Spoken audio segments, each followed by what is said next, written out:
আন্দোলনকাৰী চেণ্ডেল পিন্ধা আন্দোলনকাৰী মানুহ এজনে যেতিয়া চানমাৰীত মাটি কিনে সেই প্ৰশ্নৰ উত্তৰ কোনে দিব? মই যদি কওঁ আপোনাৰ পৰিবাৰে বি বৰুৱা কলেজত কেনেকে চাকৰি পাইছিল মইতো আজিলৈকে কোৱা নাই। চ্যালেঞ্জ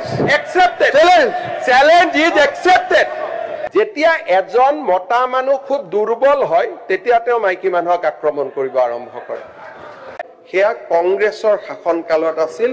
সংখ্যালঘু লোক অৰ্ষণ কৰা হৈছিল। মই স্পটত মোৰ সিকিউৰিটিৰ সৈতে থিয় দি সংখ্যালঘু লোকসকলৰ গাত গুলি নপৰক তাৰ ব্যৱস্থা কৰাৰ বাবে মই প্ৰচেষ্টা কৰিছিলোঁ।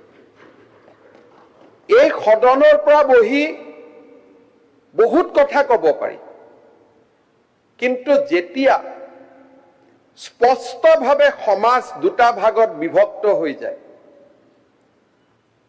আৰু সেই সময়ত সাহসেৰে গৈ সংখ্যালঘুৰ হৈ থিয় দিয়াৰ সাহস সেইজন মানুহৰে থাকিব পাৰে যিজন মানুহ সনাতন হিন্দু সংস্কৃতিত ডাঙৰ হৈছে। বাকী কোনেও নোৱাৰে।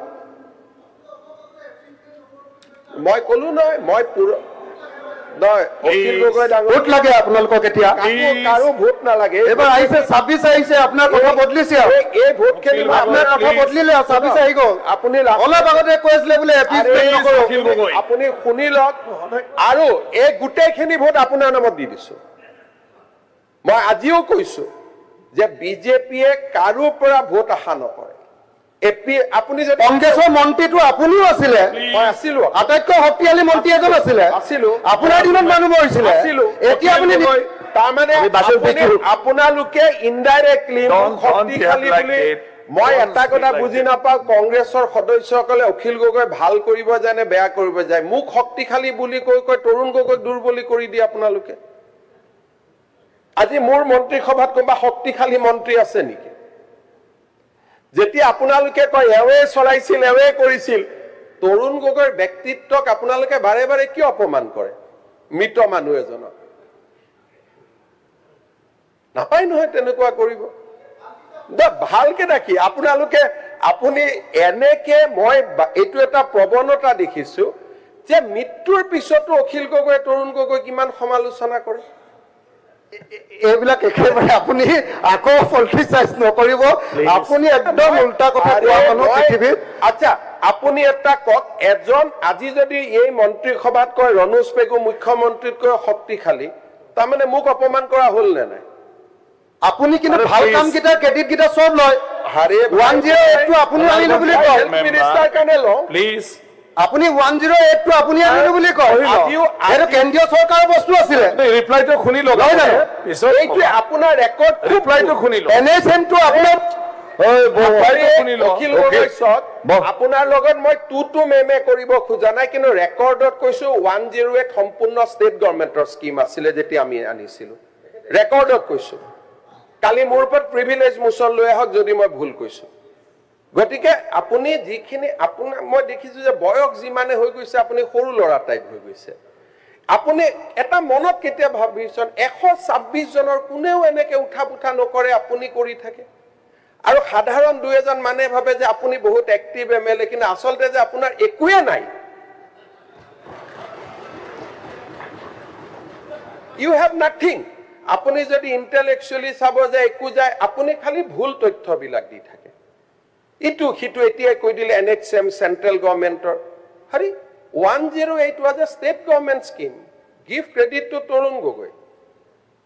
তো আপুনি টেটৰ শিক্ষক, it was a state government। আপুনি মনত কৰকচোন, টেটত যেতিয়া শিক্ষক নিযুক্তি হৈছিল আপুনি ল'ৰাবিলাকক গৈ কি কৈছিল? এই তহঁতৰ 9 মাহৰ চাকৰি চব চেজ হৈ যাব কৈছিল নে নাই কওকচোন? আপুনি যিমান এতিয়া সেই কন্টেক্সুৱেল শিক্ষক এতিয়া কন্টেক্সুৱেলে হৈ আছে। আপুনি কৰিব পৰা নাই। এইটো আপোনাৰ দিনত স্কুল কমিছে, স্কুল বহা নাই চৰকাৰী স্কুল। আপোনাৰ ঘৰত প্ৰাইভেট স্কুল হৈ গৈছে। আপোনাৰ ঘৰৰ মানুহে প্ৰাইভেট স্কুল খুলিছে। যেতিয়া কোনেও একো কৰিব নোৱাৰে, যেতিয়া এজন মতা মানুহ খুব দুৰ্বল হয় তেতিয়া তেওঁ মাইকী মানুহক আক্ৰমণ কৰিব আৰম্ভ কৰে। আপোনাৰ মই যদি কওঁ আপোনাৰ পৰিবাৰে বি বৰুৱা কলেজত কেনেকে চাকৰি পাইছিল মইতো আজিলৈকে কোৱা নাই। গতিকে ক'ব লাগে। চ্যালেঞ্জ এইটো সময়ত এইটো সময়ত আপুনিও চ্যালেঞ্জ ঠিক আছে এই দিনাখন ইন্টাৰভিউত মই আপোনাক আগত কওঁ আপোনাৰ পৰিবাৰতকৈ চোকা ছোৱালীক পিছ পেলাই থৈ চাকৰি দিয়া হৈছিল পেপাৰত ওলাইছিল ৰেকৰ্ড আছে মই আজি চ্যালেঞ্জ ইজ একচেপ্টেড আন্দোলনকাৰী চেণ্ডেল পিন্ধা আন্দোলনকাৰী মানুহ এজনে যেতিয়া চানমাৰিত মাটি কিনে সেই প্ৰশ্নৰ উত্তৰ কোনে দিব কওক বিপ্লৱ আপোনাতকে মোৰ শ্ৰীমতীয়ে বেছি দৰমহা পায় কৈ আছো আপোনাতকে মোৰ শ্ৰীমতীয়ে বেছি দৰমহা পায় আপোনাৰ অকল পলিটিক্সৰ পৰা যিমান প্ৰপাৰ্টি অসমত হৈছে অসমত কোনো মানুহ হোৱা নাই আপুনি যিমানে মোক গালি পাৰিব অখিল ভাই শুনক অখিল গগৈ ডাঙৰীয়া এইটো ভগৱানে বিচাৰ কৰিব বিপ্লৱ শৰ্মা কমিটিত মোৰ নাম নাই আপোনাৰ নাম আছে মাননীয় অধ্যক্ষ মহোদয় মই লিষ্টখন আপুনি এপিএছচিৰ লিষ্টখন আপুনি দিয়ে আপোনাৰ নাম নাই কথাখিনি স্যাৰ ভাল লাইনত হ'ব লাগে এপিএছচি কেলেংকাৰীত আপুনি জড়িত কিন্তু আপোনাৰ নাম নাই সম্পূৰ্ণ নহয় স্যাৰ কমিটিখনৰ যিমানটা ডিফামেশন কেছ হৈছে আপুনি কোৰ্টত গৈ মোৰ পলুকা মাৰিছে এইটো পেপাৰে লিখা কথা মই লিখা কথা নহয় বুলি মই আপোনাৰ ওপৰত যিমানটা ডিফামেশন কেছ দিছো আপুনি দিয়া ইনফৰমেশন দেখে হোৱা নাই আৰে চলি আছে এতিয়া এম স্যাৰ ৰিপোৰ্ট দিছে এইটো কেনেকুৱা কথা স্যাৰ মাননীয় অধ্যক্ষ মহোদয় point of order sir point of order এক মিনিট অধ্যক্ষ মহোদয় আপোনাৰ ওপৰত মই যিমানটা ডিফামেশন কেছ দিছো আপোনাৰ উকিলে গৈ কোৰ্টত কৈ এইকেইটা মই কোৱা নাই বুলি অন ৰেকৰ্ডৰ পৰা কৈছো হাউস কমিটি এখন গঠন কৰি দিও কমিটিখনে পৰীক্ষা কৰি লওক মই কলো নাই আপোনাৰ সাহসে নাই কোৰ্টত গৈ কথা কোৱা আপুনি সাহসে ডকুমেণ্টখিনি দি দিয়ক কোৰ্টত মই কৈছিলো কি ডকুমেণ্টখিনি কোৰ্টত দি দিয়ক মই কোৰ্টত মই কি ক'ব কোৰ্টৰ কথা আপুনি ইয়াত আলোচনাই কৰিব নোৱাৰে মাননীয় অধ্যক্ষ আপুনি লেজিসলেটৰ মাননীয় অধ্যক্ষ মহোদয় যোৱাকালি মই এটা কথা কৈছো হাউসখনক আপুনি যদি পৰিচালনা কৰিব লাগে এই এজন মানুহৰ লগত যদি মই এনেকে কথা পাতি থাকিব লাগে বাকি হাউসৰ কি অধিকাৰ নাই নেকি বাকি মেম্বাৰছৰ অধিকাৰ নাই নেকি ইমান নিজকিয় ডিগ্ৰেড কৰে এটাটো লেভেলত থাকক মুখ্যমন্ত্ৰী এজনে কথা কলে মইতো আৰু আপুনি পাতি দিয়া না অসমৰ মানুহে মুখ্যমন্ত্ৰী পাতিছে আজিও আপুনি যিমান শিৱসাগৰ জিকে জালুকবাৰীত মই তাতকৈ বহুত হাজাৰ ভোটত জিকি আহো গতিকে এটা মানুহৰটো ৰেসপেক্ট এটা সৌজন্য এটা মিনিমাম বয়স বাঢ়িছে ইউ আৰ বিকামিং ফাদাৰ এটাটো নিজৰ ল'ৰা ছোৱালীও চাই নাথাকে জানো আপোনাক এটা নিজক বচাওকচোন you have been given enough time এনেকুৱা নকৰিব অসমৰ মৰ্যাদা এটা আছে ল'ৰা ছোৱালী আপোনাৰ পৰিবাৰ ঘৰত গৈ আপোনাকে কয় নহয় যে এইবোৰ কিয় কৰা বুলি নকৰিব ভাই মই আপোনাক ৰিকুৱেষ্ট কৰিছো you take half an hour time extra যি মনত আছে মোৰ পৰা আপোনাৰ পিএইচসি ডিপাৰ্টমেণ্ট তাৰ মাজত 10 জন ভাল ইঞ্জিনিয়াৰ কথা নকয় আৰু আপুনি কওঁতে মই সবক হাক দিছো যে উত্তৰ নিদিব তেওঁ কব দিও ল'ৰা ছোৱালীৰ ওচৰত কিছুমান ইউ এৰেষ্ট হাৰ কিবা যদি ভুল কৰিছে কাৰোতো সাহস হোৱা নাই আজিলৈকে কোৰ্টত গৈ কেছ এটা কৰা যে সি ইজ ডুইং ইলিগেল এজনী মানুহক কিমান কৰে 2009 আপুনি মোৰ জন্মৰ বাচ্চাটো মই আজিও মনত বহুত দুখ পাই থাকো আপুনি মোৰ 2 বছৰীয়া ছোৱালীজনীক যেটো কৰি থৈছে নহয় নাপাই ইমান কৰিবৰ কাৰণে আৰু মইতো এনেকে থিয় হৈ থাকা নাই I have also done something for the society ছোৱালীজনীক দেখিলে I cried how many nights looking at her সৰু ছোৱালী এজনীক আপুনি তাৰ বয়স আজি কাৰ গাড়ী নাই যিখন গাড়ীৰ কাৰণে আপুনি মোক ছোৱালীজনীক ধৰিছিলে সনকালতে সংভাগত বিভক্ত হৈ যায়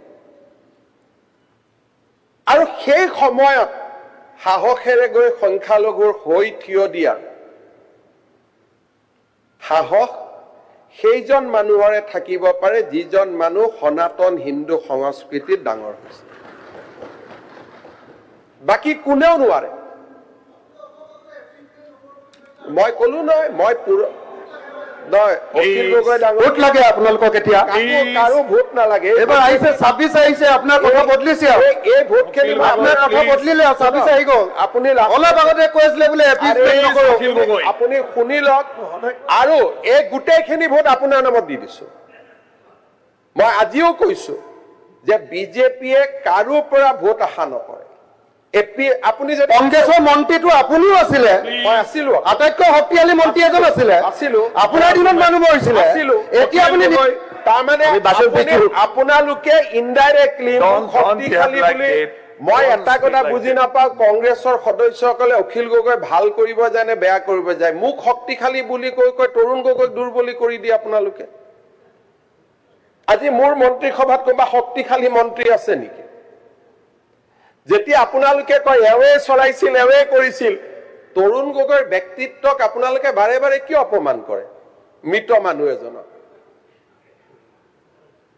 নাপায় নহয় তেনেকুৱা কৰিব ভালকে দেখি আপোনালোকে আপুনি এনেকে মই এইটো এটা প্ৰৱণতা দেখিছো যে মৃত্যুৰ পিছতো অখিল গগৈ তৰুণ গগৈ কিমান সমালোচনা কৰে এইবিলাক একেবাৰে আপুনি আকৌ পলিটিচাইজ নকৰিব আপুনি একদম উল্টা কথা কোৱা মানুহ